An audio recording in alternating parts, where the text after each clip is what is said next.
Rukmini Callimachi is in New York. A warm welcome to Lateline. Thank you, Emma. Tell us about Harry Sappho, this German citizen who travelled to Syria to fight with ISIS. What was his background and how did he become radicalised? Harry Sappho, to me, is an incredibly interesting figure. He's a member of the Islamic State, but beyond that, he was recruited by the EMNI, which is a secretive body inside ISIS that is responsible for preparing, training, and sending fighters back overseas to carry out attacks. He was aggressively recruited by this group, managed to not join them, and then defected from ISIS late last year and was arrested upon his return to Bremen, Germany, the town where he's from. What you tell us there and what you document in your series in the New York Times is this branch within the Islamic State group, which runs, as you say, this sophisticated operation. Tell us, how does it work exactly? What we know of the EMNI, it's called the EMNI, is that it started as an internal policing branch of the Islamic State. This was the group that basically looked for spies among its own members, carried out interrogations, including torture. At some point, we don't know exactly when, this group then also took on an extra portfolio, and that was of recruiting fighters who were coming predominantly from Europe and preparing them to carry out jihad back on their home turf. What Harry tells us is that as soon as he arrived in Syria, he was housed in a dormitory for new recruits. In this dormitory, there was a member of the Islamic State who essentially did an intake interview with each new arrival, asking them a host of questions. They had to do a physical, they had to give a blood sample, they were fingerprinted. And at that intake interview, they determined which of them would be people that were potential suicide bombers or suicide attackers that could be sent back to Europe. 3 days later, this body, the EMNI, came to see him.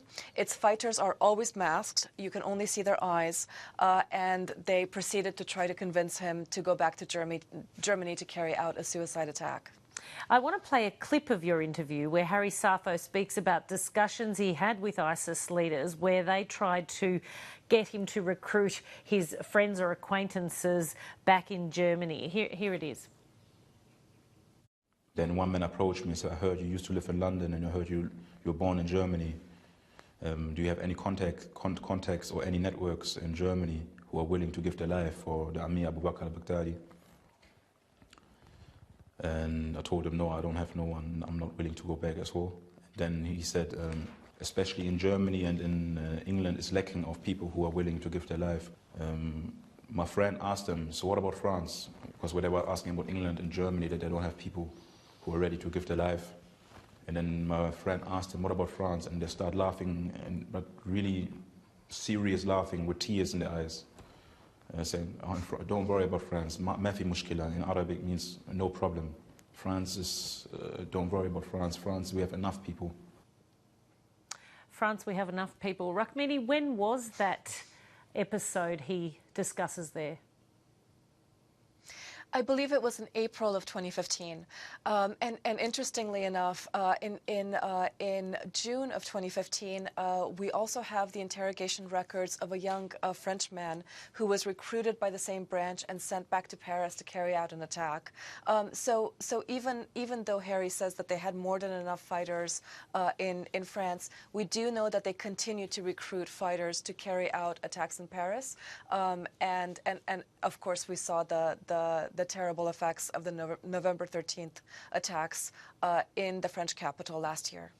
Given the lengths that terrorists go to conceal their activities, indeed deceit is one of their chief weapons, why do you believe Harry Sappho's story? Well, Of course, he could be lying. You know, we never know for sure what is in somebody's heart. And as you know, as far as what's happening inside the Islamic State, we cannot send reporters there, so it's impossible to verify all of the details of what he says. However, he's been interviewed at length by German intelligence, and I had the chance to meet one of the German intelligence officers who debriefed Harry right after his arrival. He literally spent dozens of hours interviewing him, and this agent told me that up to now there have been no inconsistencies in his story. Secondly, Harry Sappho appears in an Islamic State propaganda video, and so that propaganda video, we're able to determine where he is in Syria at the point in time when he says he was there. So there is at least that touchstone. But beyond all of that, his testimony very much is in line with what I have learned from French intelligence documents that I was able to obtain, including interrogation records of other members of the secretive body who describe very similar things to what Harry said. Ultimately, Sappho says he left Syria of his own volition. Let's hear him tell that part of the story. They tied him and bent him over his chair. You know, it was this huge big man with a big sword, and he chopped off his head. When you saw those things, did you turn away? Did you feel sick to your stomach? Yeah. What was your reaction? I lost, how can I say, especially when I saw the beheading, I had to sleep for like, I went straight away back to my camp. I could tell my legs were shaking. I nearly fell down because my body couldn't take it. I don't know how to explain. I was shaky. I was shaking because I was shocked. And everybody's screaming Allahu Akbar, and you're thinking to yourself, there's nothing holy about this. I have to ask you, how can someone who chose to go and fight with ISIS in Syria suddenly be horrified by the sight of a beheading? What did he think he was getting himself into?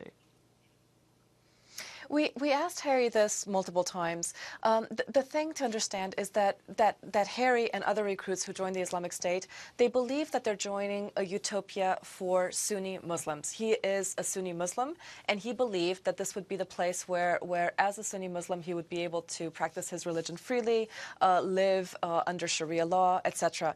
And his disillusionment with the group began when he saw that they were also killing Sunni Muslims. So in the propaganda video that he is asked to partake in, one of the scenes involves executing Syrian captives, and they are told that the Syrian captives are soldiers from the Assad regime.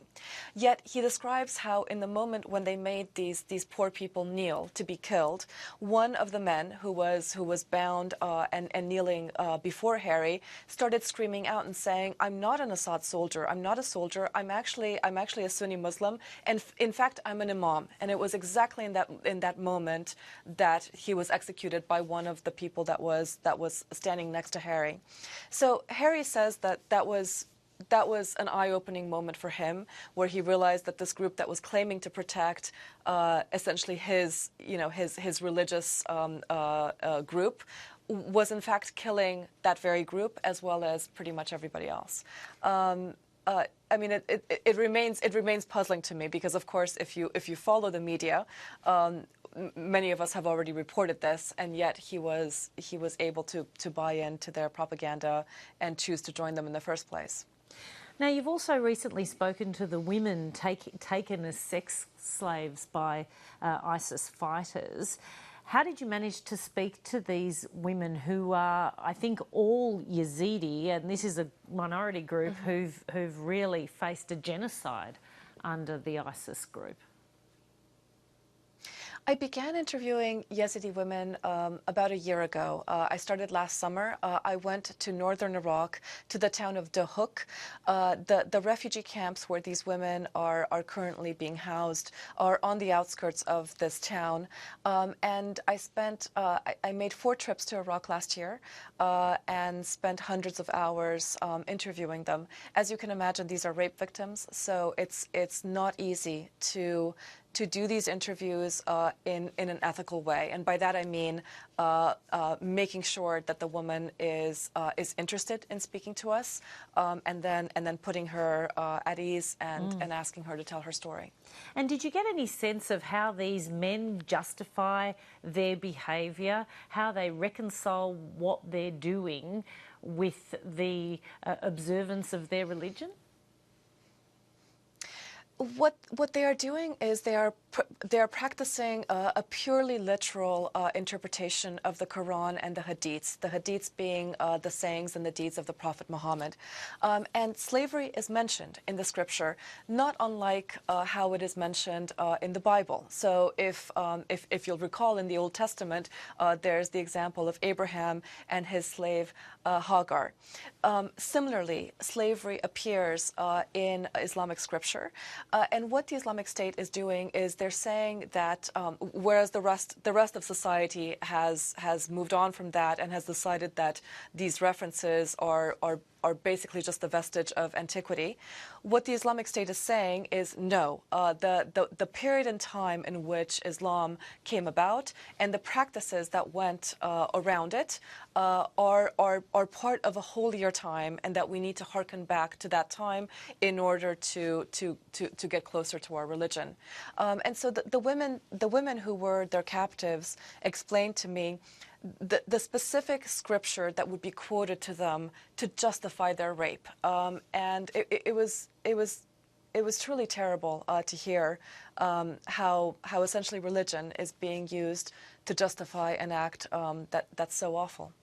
Unfortunately, we're out of time. So much more to discuss with you. Hopefully you'll come and join us again sometime. Rukmini Callimachi, thank you so much. Emma, thank you for having me.